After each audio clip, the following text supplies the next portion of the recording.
Hello, guys. Welcome to this live stream, the first live stream and video of 2019. So, I wish to wish everyone who is here a happy new year and a happy 2019.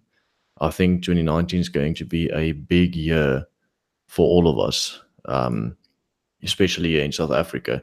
It's going to be quite something here. Yeah, so some of you may have seen the tweet that I put out there, the one where I said, what these different words mean to the media. So, and when the media use these words, far right mean people disagree with the media's narrative, and experts mean that the people do agree with the media's narrative, and sources say means I just made all of this up.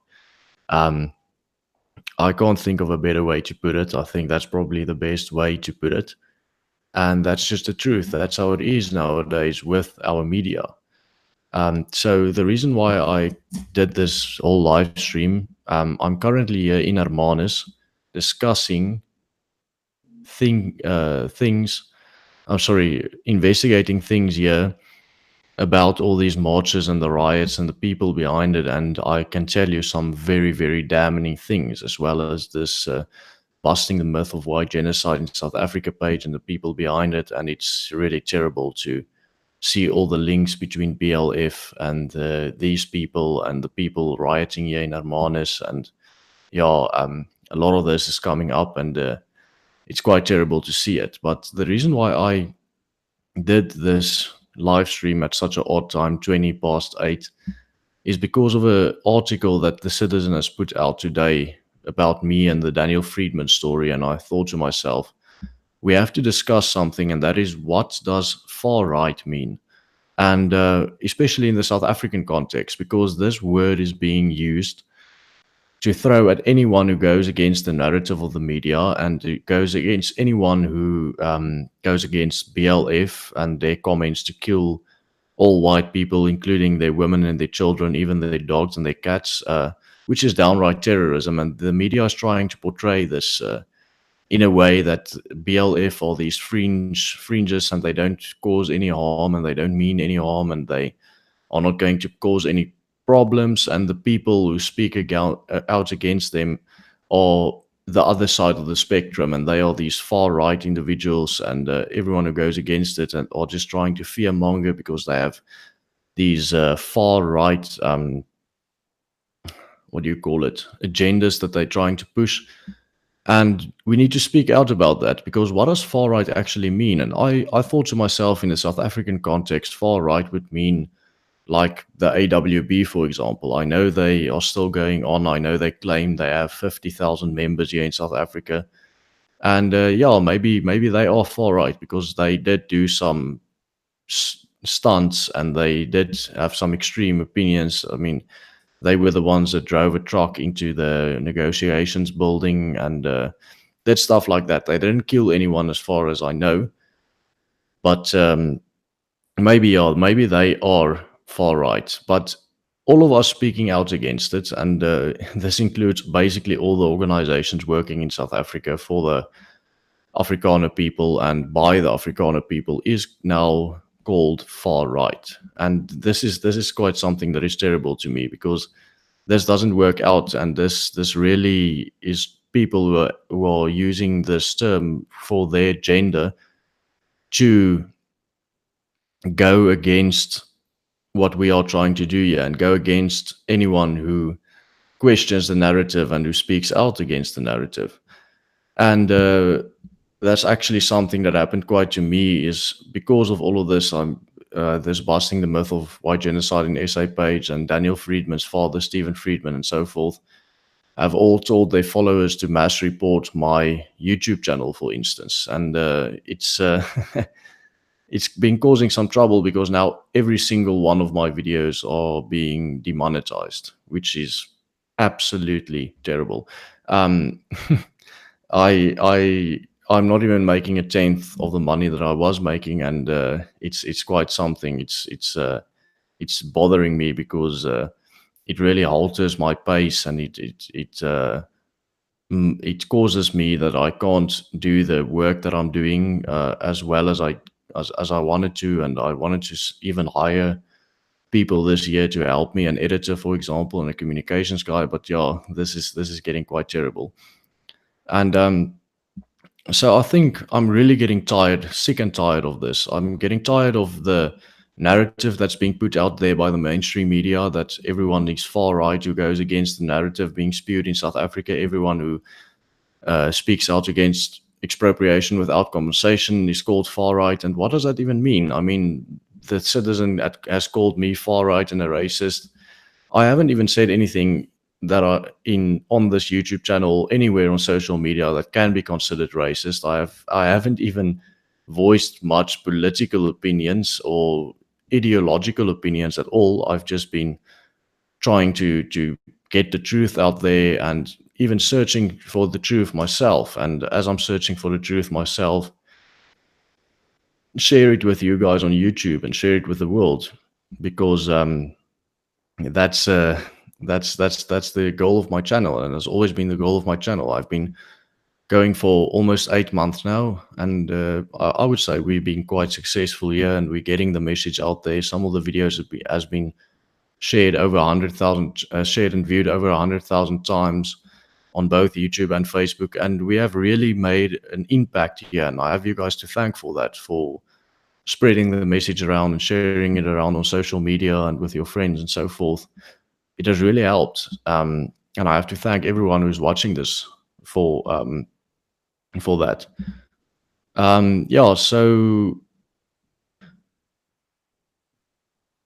that's basically what I've been doing here now. I'm in Hermanus, and I should probably tell you guys what we are investigating here. We are investigating into the people causing all of this riots and causing all of this trouble, and bringing all of this trouble here towards us, and all the links with the bigger companies and so forth. We are seeing a full-on Bell Pottinger scale media attack, social media attack against anyone who speaks the truth, and anyone who wants to, how shall I put it, get the message out there of what's going on, and tell people who are still asleep what's going on in this country, because it's really, really necessary that we wake up, and we wake up fast about what's going on here in this country. We have seen a gradual decrease of every cultural aspect of the Afrikaner here, and of course anyone who cares about the Afrikaner and its culture is now called far right by the media. We've seen a gradual fight against all sorts of security. I think the biggest and the most prominent thing that we have seen over the last decades or so was the abolishment of the commando system. And say what you want about the commando system, but the commando system was saving people's lives. It was really saving people's lives, people who were vulnerable in the rural areas, on the farms and so forth. And we saw the government abolish the commando system, which is terrible. If you look at, for example, the founding principles of the United States of America, one of them is the Second Amendment, which is about gun rights, but it's not only about gun rights. It also speaks about how important it is for any state to have a well-organized militia, for that state to be free. For any state that has freedom, you need to have a well-organized militia inside the state. And that is, in essence, what the commando system was, and then the state got rid of it. And we have seen terrible effects of that. The commando system being abolished was really, really, really, really something troublesome for us. And we've seen effects of that in crime increasing, and especially in the rural areas with the farm murders, it really has had a terrible effect. And now what we have seen here in Clifton, a scandal, I would say, with the sheep on the beach that they slaughtered there, and all of this was prompted by a security company, a private security company. And it was all taken out of context by users on Twitter, who threw this whole thing out of context, where this one vendor was removed from the beach because he was in fact not doing anything legally. He was unlawfully selling stuff on the beach, which is a crime in South Africa and all over the world. And they all made this a racial matter, and it's really putting everyone in a very, very bad situation, because there was someone raped on the beach this holidays. in the Clifton Camps Bay area, and this has caused private security to be needed there. And now we see this full-on attack of private security countrywide. And we're going to see this a lot in 2019. We're going to see a lot of attacks on private security everywhere because this is the next target of what the government wants to get rid of. I mean, private security in this country outnumbers the police and the military combined, and I think it's almost twice the amount of people are being employed in private security than that is employed in the entire police force and the army and the defense force combined. And this is the next thing they're going after. And this is really, really, really troublesome because private security is all that is keeping this country from absolute chaos. We, a country with the crime rate of South Africa and with the absolute terrible stuff going on, like in South Africa, with the lawlessness and the crime and the killings and the violence and everything, needs a huge police force to work against it. And of course, the police force in South Africa really is not doing their jobs well. They really treat the criminals not in the right way. I would say they're very corrupt. I think I've seen a article where they talked about this, and they said that South Africa had the most corrupt police force in the world. So private security is the most important thing in this country right now, and is also the most lucrative industry in this country right now. And there's a very good reason for it, because private security is absolutely necessary in this country right now. Um, and now they're trying to fight against that, and we'll see a lot of about that in 2019. I'm going to start answering some questions now. I see someone ask here what happened to the court case. Okay, so the court case was Daniel Friedman that was opened a criminal case for criminal injury and intimidation against me. I'm not sure what's going to happen there. I haven't heard anything again after the police station in London let me know that the case was being opened. This is a criminal case. He opened a criminal case, so he's going to the state prosecutor, and I'm pretty sure the state prosecutor will throw it out because the grounds is just absolutely ridiculous. But we'll see what happens there, and I'll keep you guys updated to that. Let's see what other questions we have here.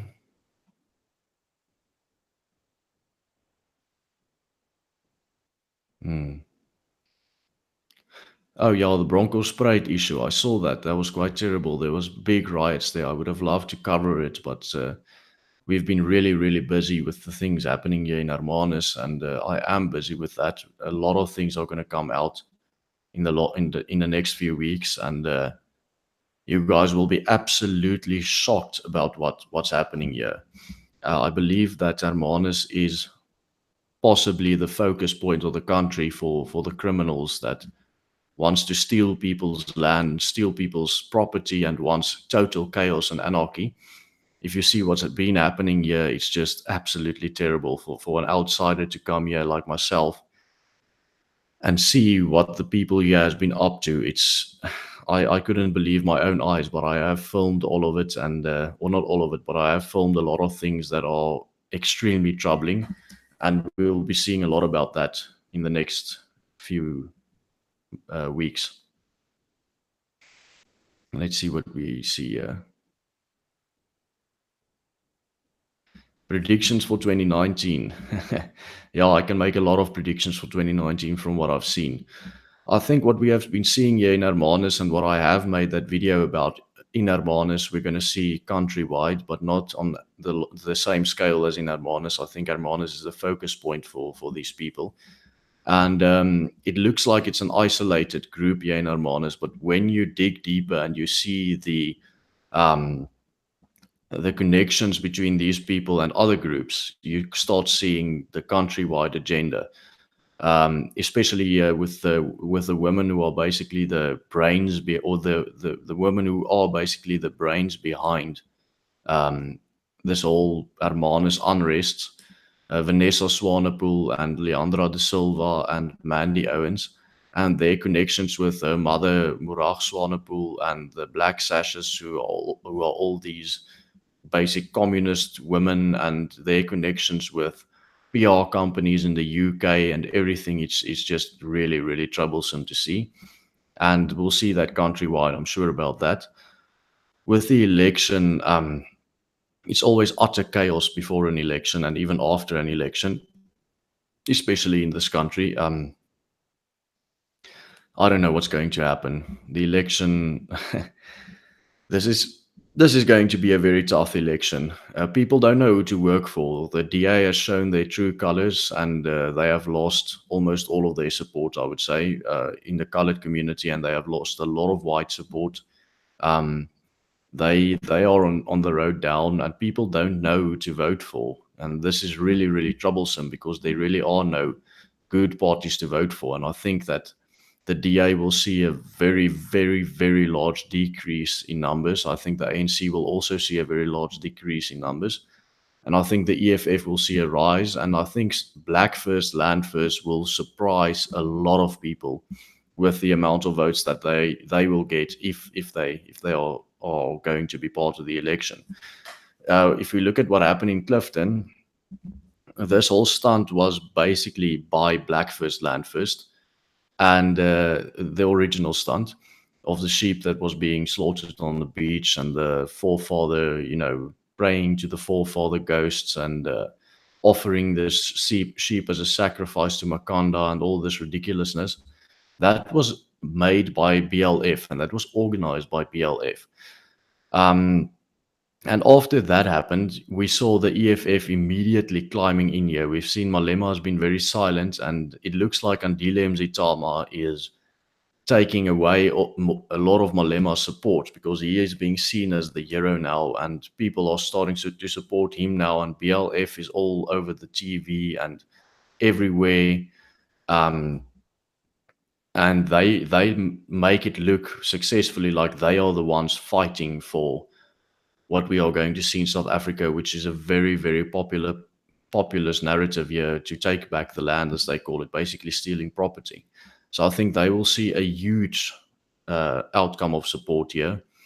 Not that big, because I think, especially in the rural areas, many people don't really know about them yet within the Black communities. But I think they'll definitely surprise, and that's very, very troublesome to know that, because as I said, at Clifton, after they pulled that stunt, the EFF was immediately there, and the whole story basically became a fight between, or not a fight, but a competition between the EFF and Black First, Land First, to see who can cause the most trouble on the beaches in Clifton and Camps Bay.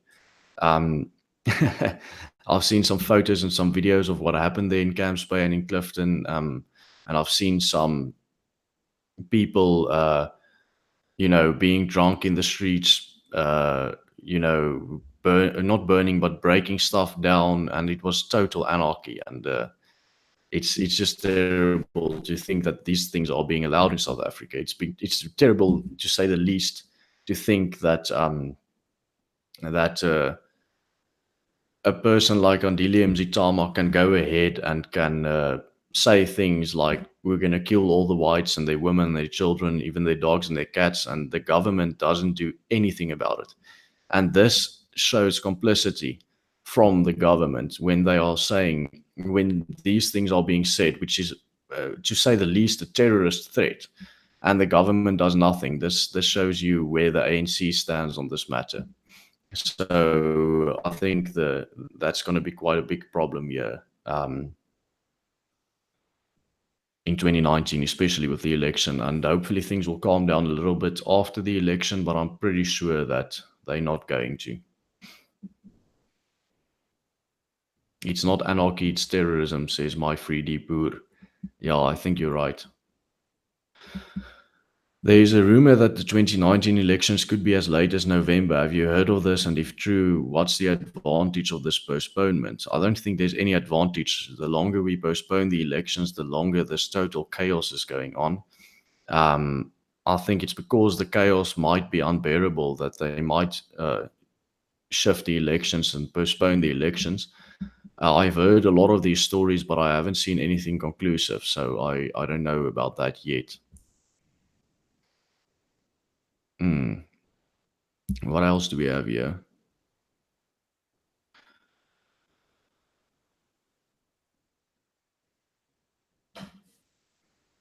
Okay, will the election ever even happen? There's a good chance that the election will probably not even happen if we look at what's happening here. It's really just terrible.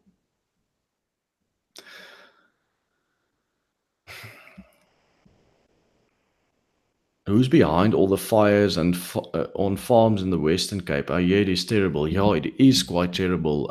Yeah, in Pringle Bay, quite close to Hermanus, there was a massive fire and arson. The fire was going on for days, and it was really terrible. A few people even died. They have arrested the people who caused the fire. It was some of the locals from the township there that started the fire, so that's quite terrible. While I was in Hermanus, there were three attempts of arson already in Hermanus. So this is really going on, and it's just part of all this chaos that we're seeing, and it's not good. You mentioned the DA has lost large portions of the color vote. Who do you think will they vote for instead?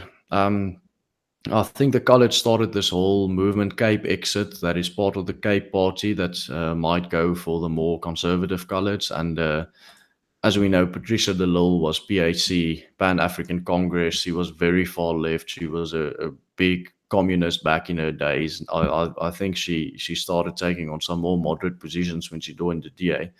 But I think many of the college will even go to the more far left, more communist parties, which is very troubling as well. There's very much unstableness in the colored communities in the Cape right now, and I think it's the governments that's causing it, and it's really not good for the future in South Africa. Hmm. Let's see what else we have here. Oh, I see someone's saying Front National. Yeah, I think some people might vote for Front National if they're even going to be part of the election. I don't even know if they are going to. I don't think they even registered to be voted for in the election, so I don't think that's an option. I'm very glad they got caught. I saw on Diles talking about buying gas, gas as in the American word, as to burn the whites. Yeah, that happened. Actually, that the first time they said it, the BLF, I was present when we took the Russian journalists through Joburg, and they actually talked to BLF, and the Russian journalists told them that they are full on communist and they support them, and they wanted to hear exactly what their plans are. And then the BLF, Black First Land First, didn't hold black back, and you know, they just sang all of their songs about buying petrol to burn down whites and killing the whites and killing babies and all of this stuff. So they got all of that on camera, which I think, in a sense, is good because the truth is getting out there. But in another sense, it's quite terrible because the truth is not a good thing. What's going on in this country is not good at all. What do you think of the yellow vest protest in France? Seems a lot like what Wimsiner was saying. Your thoughts? Well, I think the yellow vest in France. Let me first say that I think that it's a government all over the European Union that has been on the border of a tyranny towards the people. If you look at the things that the European Union has been doing, basically becoming an authoritarian state that people didn't vote for and imposing laws all over Europe, hitting especially France and Germany. Germany very, very hard. And I think the Yellow Vest protests is a backlash against people like Macron and the globalists and their agenda. And people are waking up, and they people have had enough of what's going on here. So that's what's going on with the Yellow Vest protest. That isn't just in France; it's actually spread all across Europe now. About what Wimsiner said about that, I don't know. I'm my knowledge on him is not that good. I read a few books about him, but I wouldn't say I know a lot about him because a lot of his visions and stuff were very metaphorical, so you can never say what exactly they meant. But yeah, I wish to not comment on these mystical seer type of things because I really like to deal in facts, and um, I want to keep this channel's focus as well being facts and not go so deep into what one can even consider maybe conspiracy theories and prophecies and stuff like that. I'm just not that into that type of things. Um, did you see the International Criminal Court release documents about a report on BLF and the EFF? I saw that, and I see that guy from America, that's the United South African Coalition or something like that, Craig Montgomery, or he wants people to call him Hawk. I've watched a lot of his stuff. It seems like they are doing a very, very good job in America.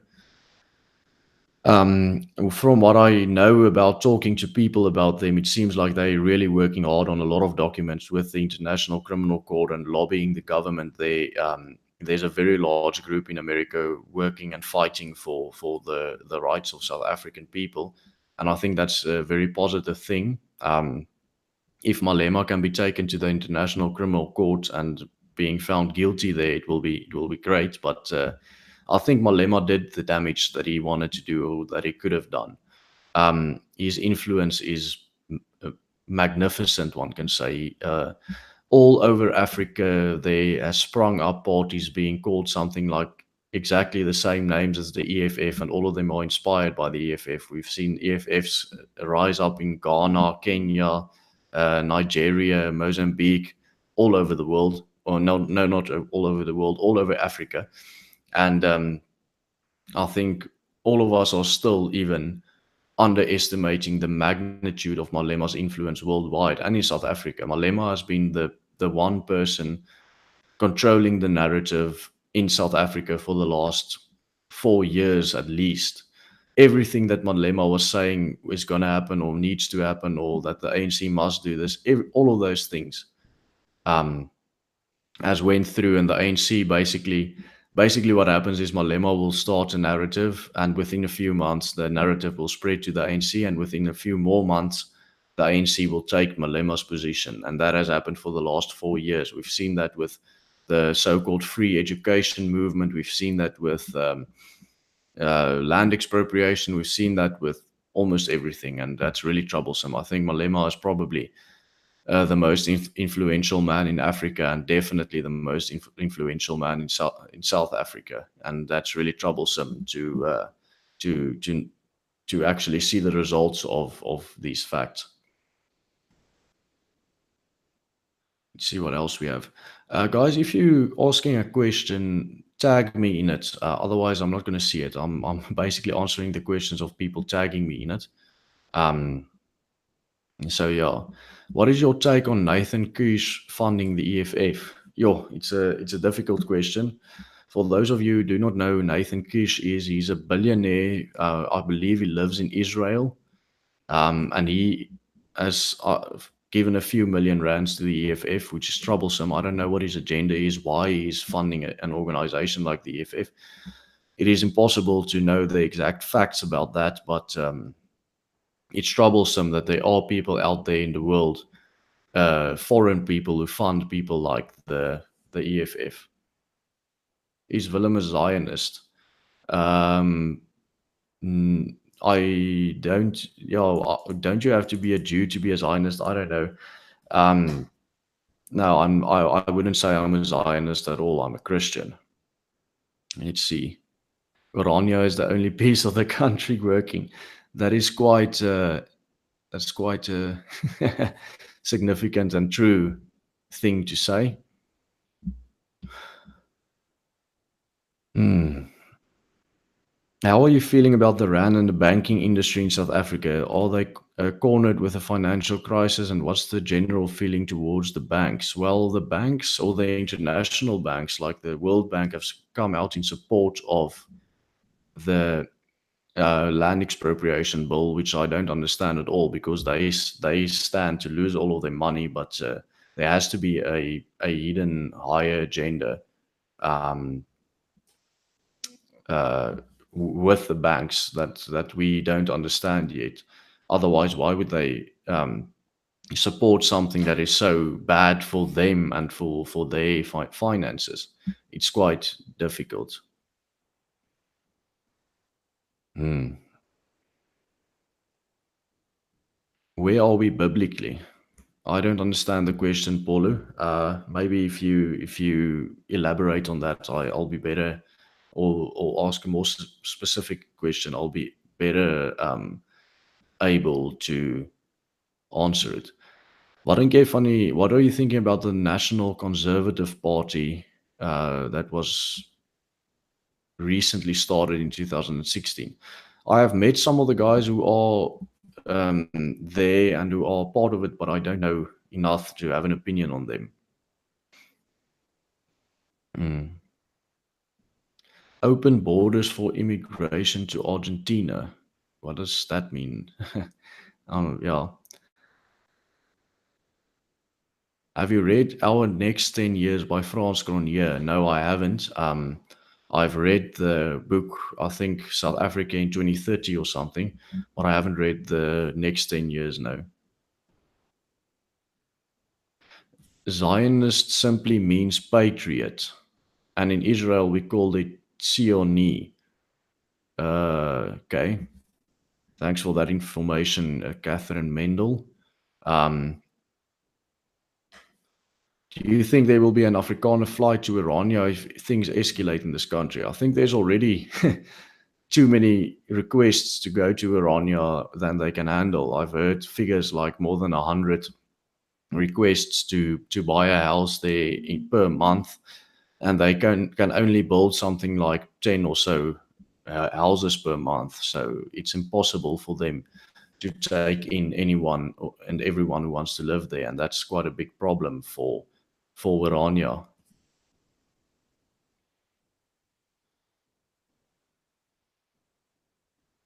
Do you think the international banking community is against South Africa? I didn't know the World Bank was supporting EWC. Yeah, yeah, that's very difficult to understand, but for some reason they are.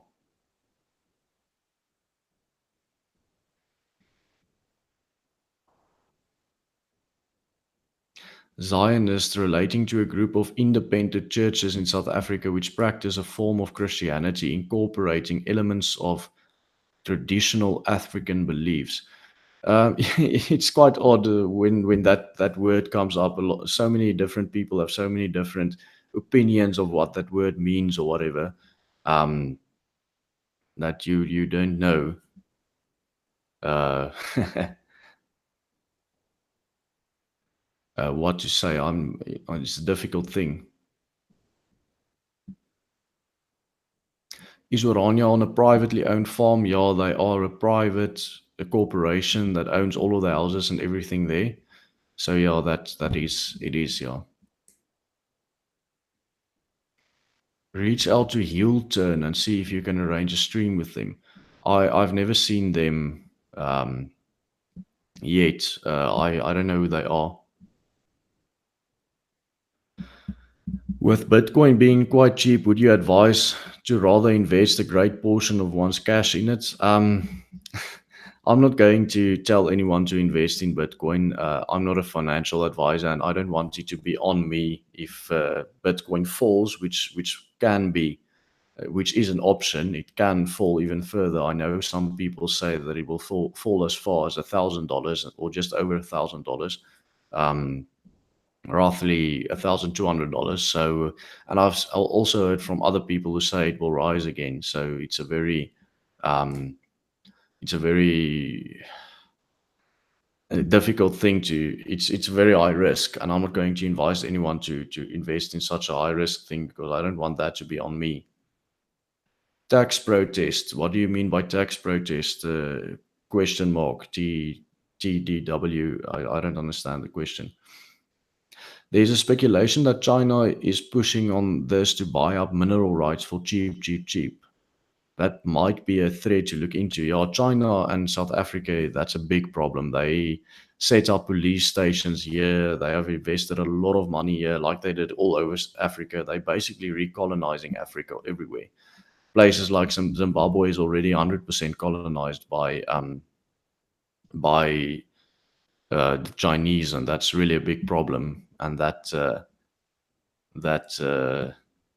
yeah, could they expropriate Urania? Yes, they could expropriate everything, but I think that'll be a very big fight if they try to do that. How can Urania stay safe from the dangers that other farms face? Because Urania is not a farm; it is a town of almost 2,000 people, and they have very very good security there, much better than in the rest of the country, protecting them from the outside, and they don't even need a police force because, as I found in my documentary, Urania is basically crime free.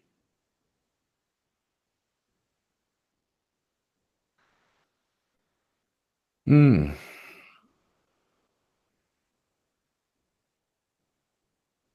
Is the socialist narrative of racial or class justice simply a scam that allows a few people to cash out on taxpayer money? Venezuela being the latest victim of the scam. Of course, communism has always been a system that has made a very small portion of elites extremely rich while making the rest of the country, well, die in poverty, like in Venezuela, like in the USSR, like in Cuba, like in every country where it has been tried in the last 100, 200, yeah, 100 years.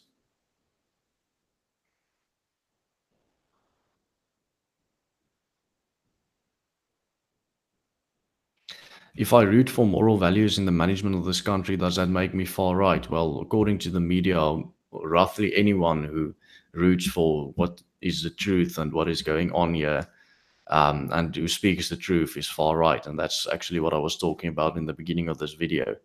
So yeah, that's I would say yes.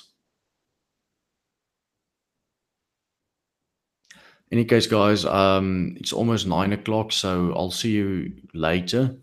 Um, to end the stream off, I would thank everyone for the support I've seen last year, and going into the next year, we'll be doing a lot more than I did last year because I have some help now, a lot of people working with me and so forth. So things are going well for this channel, except for the fact that I'm being attacked all the time with effects to demonetize all of my videos, which is a huge blow for my income. But we work past that. I'm actually going to set up a business account where people can sign debit orders to help the initiative, and also so that we can fund something bigger, something where we can employ more people to write and handle communication. I want to get that WhatsApp group back running. It was just too much work. It became too much work when it reached a few thousand members. And when my phone was stolen, so I didn't pursue it again. But I still have the names and the numbers. I want to get that up and running again this year. I want to get an editor also for my videos so that I don't have to do all of the work myself because, producing a video is a lot of hours of work and I actually need a team to do it. So that was the plans for this year. And but with the demonetization coming in, it's hit me quite hard. But we will definitely work through that as the people who want to see things going in the right direction in this country and want to see the truth going out. We'll work on that, and I have plans to do that, and we'll do that. Most people in this situation uses Patreon. Yeah, I do use Patreon, Catherine. I have an account you can see in the description, but a lot of people has left Patreon, and I have lost a good few patrons because of the scandal with Sargon of Akkad, and I don't really have another option currently than Patreon because all of the alternatives like what was that one thing called? Uh, any case, there was this other alternative Subscribe Star was shut down recently. I've seen with Tim Pool that they shut them down, and Patreon has a monopoly on that. So I'm not off Patreon yet. I would love to get off Patreon because they do take a huge portion of the money that people contribute to your channel. They take more than 20% of the money that I make. So I would love to get off there and have something that is independent for myself, but we're working towards that. I would like people to support me on there because I think it's important. It is definitely important for me to stay alive, um, to do what I'm doing. But yeah, the fact that Patreon is as basically killed people's free speech, has caused a lot of people to leave Patreon, and it's really terrible. So I'm really working towards something that I don't have to use Patreon. But I'll have something about that in the next few months, hopefully. It's quite something. Get a website and use PayFast. I'll look into it. Thank you, Bolu. Any case, guys, thank you very much for the support and for the love. We will definitely go and do a lot more this year. So thank you guys, and thank you for listening. And have a great 2019. And I'll see you next time. And God bless you.